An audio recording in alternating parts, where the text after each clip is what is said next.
Warahmatullahi wabarakatuh. Waalaikumsalam warahmatullahi wabarakatuh. Ya, di sini saya ingin menjelaskan tentang resensi buku yang berjudul Sosiologi Komunikasi.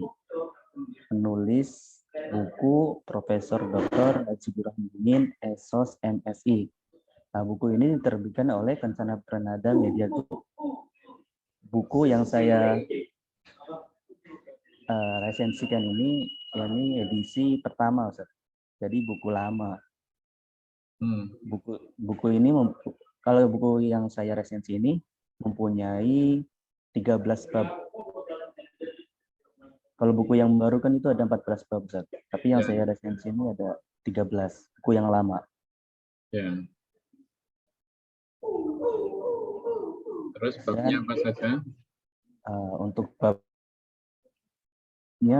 jumlah bab buku ini ada 13, dan babnya salah satunya ialah bab yang pertama, filsafat sosiologi komunikasi. Bab kedua, ruang lingkup dan konseptualisasi sosiologi komunikasi. Bab ketiga, struktur dan proses sosial. Bab keempat, proses komunikasi dalam masyarakat. Bab kelima, perubahan sosial dan budaya massa. Bab keenam, sosiologi media dan komunikasi massa.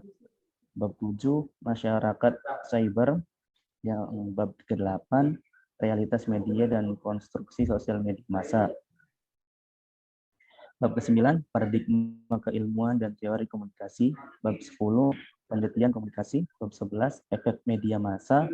Bab 12, masalah-masalah sosial dan media massa. Dan bab terakhir, bab 13, masa depan sosiologi komunikasi.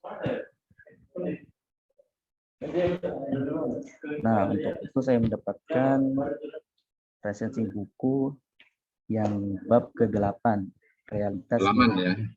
Oh iya. Dalamnya di bab 8 ya, silakan. 8 tentang realitas media dan konstruksi sosial media massa.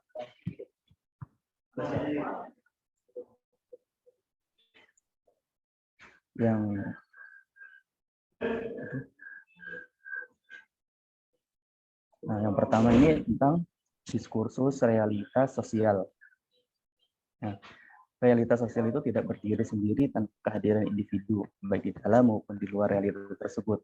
Realitas sosial memiliki makna, manakala realitas sosial dikonstruksikan dan dimaknakan secara subjektif oleh individu lain, sehingga menetapkan realitas itu secara objektif.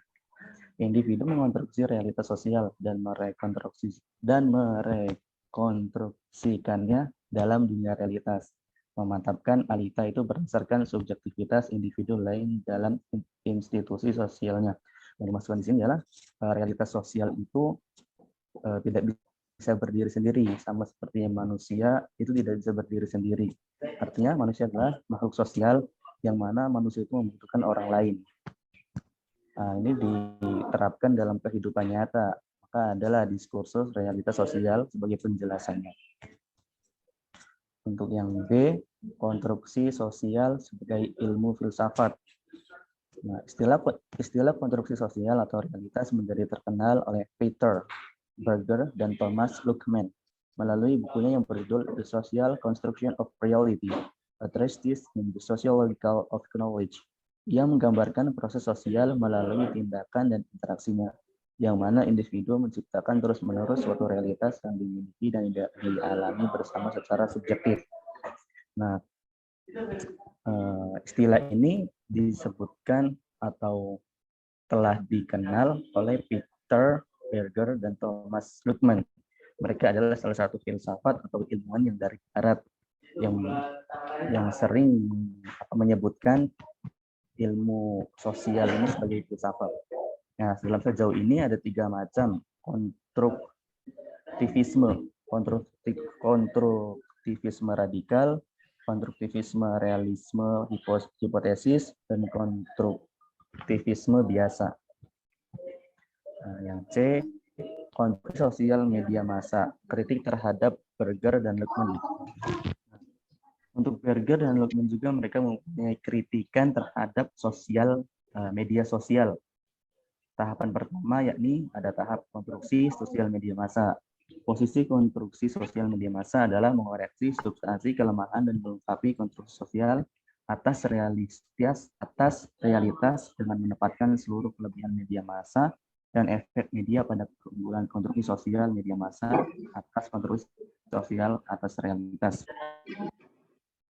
Dari konteks konstruksi sosial media, proses kelahiran konstruksi sosial media massa, melalui tahap-tahap berikut.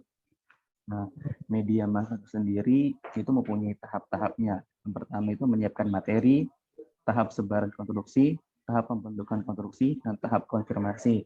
Nah, di dalam menggunakan media massa atau sosial media, kita tidak boleh sembarangan dalam menggunakannya. Apalagi menjudge orang lain di media massa. Itu bisa berakibat fatal jika kita tidak menyiapkannya, menyiapkan mental terutama. Karena sekarang itu bullying lewat sosial media itu lebih banyak daripada bullying secara langsung. Nah, yang kedua, dari realitas media, realitas yang dikonstruksi oleh media massa. Realitas media adalah realitas yang dikonstruksi oleh media dalam dua model. Pertama adalah model peta analog, dan kedua adalah model refleksi realitas. Model-model itu dapat dijelaskan sebagai berikut. Nah, yang pertama itu ada model peta analog. Apa itu model peta analog? Yaitu model di mana realitas sosial dikonstruksi oleh media berdasarkan sebuah model analog di mana suatu realitas itu terjadi secara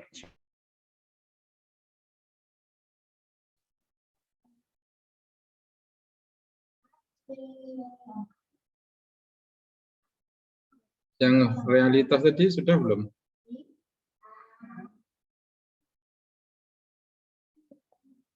Halo?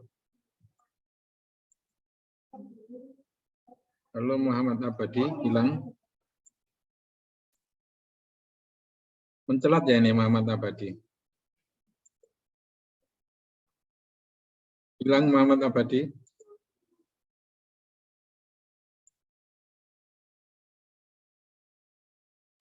Maaf, Sat. Itu hilang kayaknya, Sat. Ya. Belum masuk lagi, Sat.